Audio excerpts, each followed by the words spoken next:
हरकल Shah room ने उनके पास कुरैश के काफिले में एक आदमी बुलाने को भेजा, और उस वक्त ये लोग तिजारत के लिए मुल्क शाम गए हुए थे, और ये वो जमाना था जब रसूल अल्लाह ने कुरैश और अबू सुफियन से एक वक्त अहद किया हुआ था।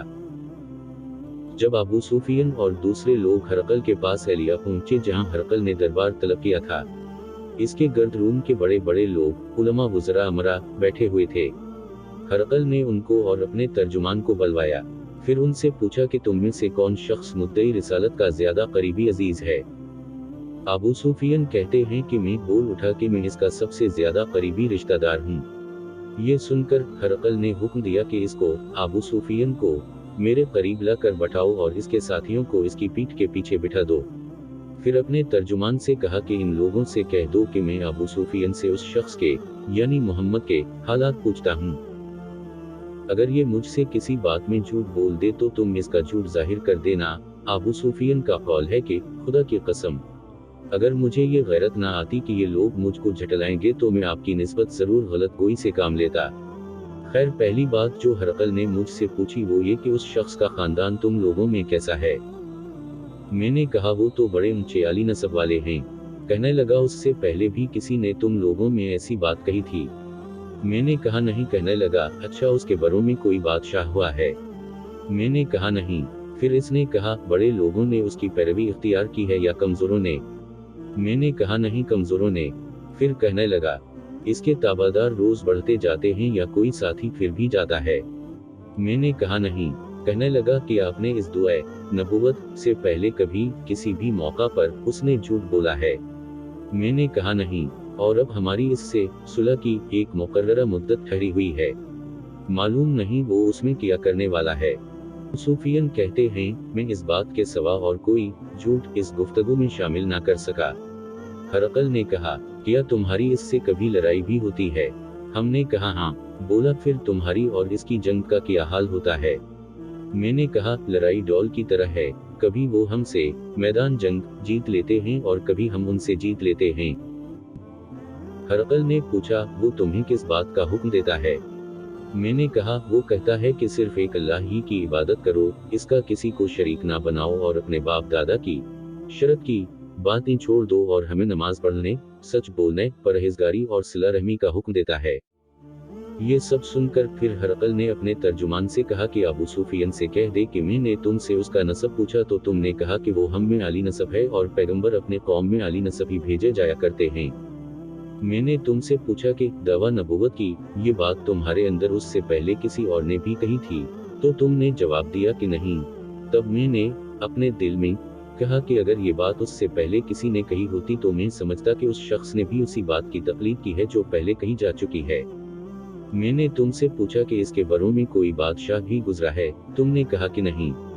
तो मैंने दिल में कहा कि उनके बुजुर्गों में से कोई बादशाह हुआ होगा तो कहूंगा कि वो शख्स इस बहाना अपने आबा व अजदाद की बादशाहत और उनका मुल्क दोबारा हासिल करना चाहता है।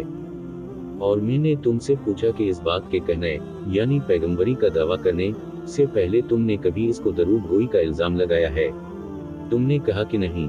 तो मैंने समझ लिया कि जो शख्स आदमियों के साथ दरूद गोई से बचे वो अल्लाह के बारे में कैसे झूठी बात कह सकता है।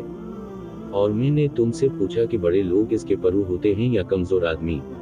तुमने कहा कमजोरों ने उसकी इत्तिबा की है, तो दरअसल यही लोग पैगंबरों के मुतबईन होते हैं। और मैंने तुमसे पूछा कि इसके साथी बढ़ रहे हैं या कम हो रहे हैं। तुमने कहा कि वो बढ़ रहे हैं और ईमान की कैफियत यही होती है हत्ता कि वो कामिल हो जाता है। और मैंने तुमसे पूछा कि आया कोई शख्स इसके दीन से नाखुश होकर मुर्तद भी हो जाता है। तुमने कहा नहीं। तो ईमान की खासियत भी यही है, जिनके दिलों में इसकी मुसर्रत रच बस जाए वो इससे लूटा नहीं करते। और मैंने तुमसे पूछा कि आया वो कभी हद शकनी करते हैं। तुमने कहा नहीं, पैगंबरों का यही हाल होता है, वो अहद की खिलाफ वर्जी नहीं करते। और मैंने तुमसे कहा कि वो तुमसे किस चीज के लिए कहते हैं। तुमने कहा कि वो हमें हुक्म देते हैं कि अल्लाह की इबादत करो, इसके साथ किसी को शरीक ना ठहराओ और तुम्हें बुतों की परस्तिश से रोकते हैं, सच बोलने और परहेजगारी का हुक्म देते हैं। लिहाजा अगर ये बातें जो तुम कह रहे हो सच हैं तो अनकरीब वो इस जगह का मालिक हो जाएगा कि जहां मेरे ये दोनों पाँव हैं। मुझे मालूम था कि वो पैगंबर आने वाला है, मगर मुझे ये मालूम नहीं था कि वो तुम्हारे अंदर होगा। अगर मैं जानता कि इस तक पहुंच सकूंगा तो उससे मिलने के लिए हर तकलीफ गवारा करता। अगर मैं इसके पास होता तो उसके पांव टूटा। हरकल ने रसूल अल्लाह का वो खत मंगाया जो आपने दहिया कलबी रजी अल्लाह अन्हा के जरिए हाकिम बसरी के पास भेजा था, और उसने वो हरकल के पास भेज दिया था। फिर इसको पढ़ा तो इसमें लिखा था, अल्लाह के नाम के साथ जो निहायत मेहरबान और रहम वाला है। अल्लाह के बंदे और इसके पैगंबर मोहम्मद की तरफ से ये खत है शाहरूम के लिए। उस शख्स पर सलाम हो जो हिदायत की पैरवी करे। इसके बाद में आपके सामने दावत इस्लाम पेश करता हूँ। अगर आप इस्लाम ले आएंगे तो दीन व दुनिया में सलामती नसीब होगी। अल्लाह आपको दोहरा सवाब देगा, और अगर आप मेरी दावत से रोगरदानी करेंगे तो आपकी रियाया का गुनाह भी आप ही पर होगा। और ए अहल किताब, एक ऐसी बात पर आ जाओ जो हमारे और तुम्हारे दरमियान यकसा है, वो ये कि हम अल्लाह के सिवा किसी की इबादत न करें और किसी को इसका शरीक न ठहराएं, और न हम में से कोई किसी को खुदा के सिवा अपना रब बनाए। फिर अगर वो अहल किताब इस बात से मुंह फेर लें तो मुसलमानों, तुम इनसे कह दो कि तुम मानो या ना मानो, हम तो एक खुदा के अताता गुजार हैं। अबू सुफियान कहते हैं, जब हरकल ने जो कुछ कहना था कह दिया और खत पढ़कर फारिग हुआ तो इसके इर्द गिर्द बहुत शोर व गौगा हुआ, बहुत सी आवाजें उठीं और हमें बाहर निकाल दिया गया। तब मैंने अपने साथियों से कहा कि अबू कब्शा के बेटे आन हजरत का मामला तो बहुत बढ़ गया। देखो तो इससे बनी असफर रूम का बादशाह भी डरता है। मुझे इस वक्त से इस बात का यकीन हो गया कि हुजूर अनकरीब गालिब होकर रहेंगे, हत्ता कि अल्लाह ने मुझे मुसलमान कर दिया। रावी का बयान है कि इब्न नातूर एलिया का हाकिम हरकल का मुसाहब और शाम के निसारी का लाट पादरी बयान करता था कि हरकल जब एलिया आया एक दिन सुबह को परेशान उठा तो इसके दरबारियों ने दरियाफ्त किया कि आज हम आपकी हालत बदली हुई पाते हैं, क्या वजह है। इब्न नातूर का बयान है कि हरकल नजूमी था, इल्म नजूम में वो पूरी महारत रखता था। उसने अपने हम नशीनों को बताया कि मैंने आज रात सितारों पर नजर डाली तो देखा कि खतना करने वालों का बादशाह हमारे मुल्क पर गालिब आ गया है। भला इस जमाने में कौन लोग खतना करते हैं। इन्होंने कहा कि यहूद के सिवा कोई खतना नहीं करता, सो उनकी वजह से परेशान न हूँ। सल्तनत के तमाम शहरों में ये हुक्म लिख भेजाए कि वहाँ जितने यहूदी हों सब कत्ल कर दिए जाएं। वो लोग इन्हीं बातों में मशगूल थे कि हरकल के पास एक आदमी लाया गया जिसे शाह गुसान ने भेजा था। इसने रसूल अल्लाह के हालात बयान किए। जब हरकल ने सारे हालात सुन लिए तो कहा कि जाकर देखो वो खतना किए हुए है या नहीं।